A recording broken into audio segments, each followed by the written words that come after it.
शीतला दुवरिया लहसल लवंगिया की डढ़िया हो की गतरे ना फड़े गुलाबी लवंगिया हो की गतरे ना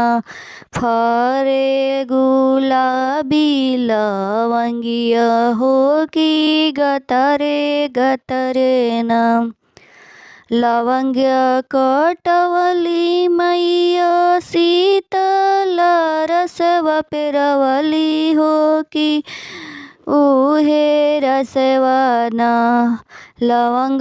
कटवली मैया शीतल रसवा पेरवली हो की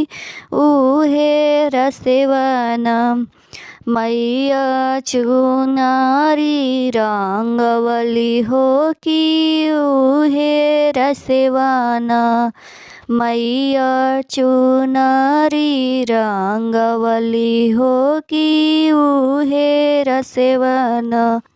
चुनरी पहिरी मैया चलली नगरिया हो की देखा न लगीना अपने नामी के पूजनिया हो देखा न लगीना घूमता घूमता माई गईली गदबेरिया हो की लागी गईले ना माई के माधुरी पियसिया हो की लागी गईले ना धुड़ता माई गईली सेवक दुअरिया हो की लगावे लगली ना अपना सेवक के अवजिया हो लगावे लगली ना अपना सेवक के अवजिया हो लगावे लगली ना उनते अवजिया शिवका निकलेली बहरिया हो की देखी माई के ना नैन ढारे लोरवा हो की देखता माई के ना कर जोड़ी गिरल चरनिया हो की देखी मैरिया ना हवा बैठाई मैया के कई खियाई हो की कैसे करीना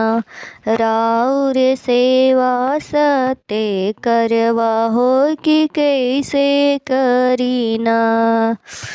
राउर सेवा सते करवा हो कि कैसे करीना बड़ी ही भाग से मैया आई नी दुअरिया हो कि जगले आजुना मोरे भागन के भगिया हो कि जागले आजुना मोहे त लगल सेवका माधुरी पियसिया हो कि पियाई दे तू ना मोहे छका भरी पनिया हो कि पिलाई दे तू ना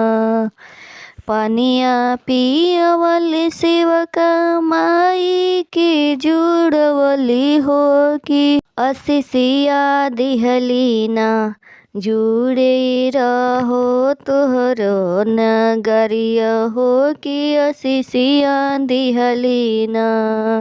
जुड़ रहो तोहरो नगरिया हो कि असिसिया दिहली ना।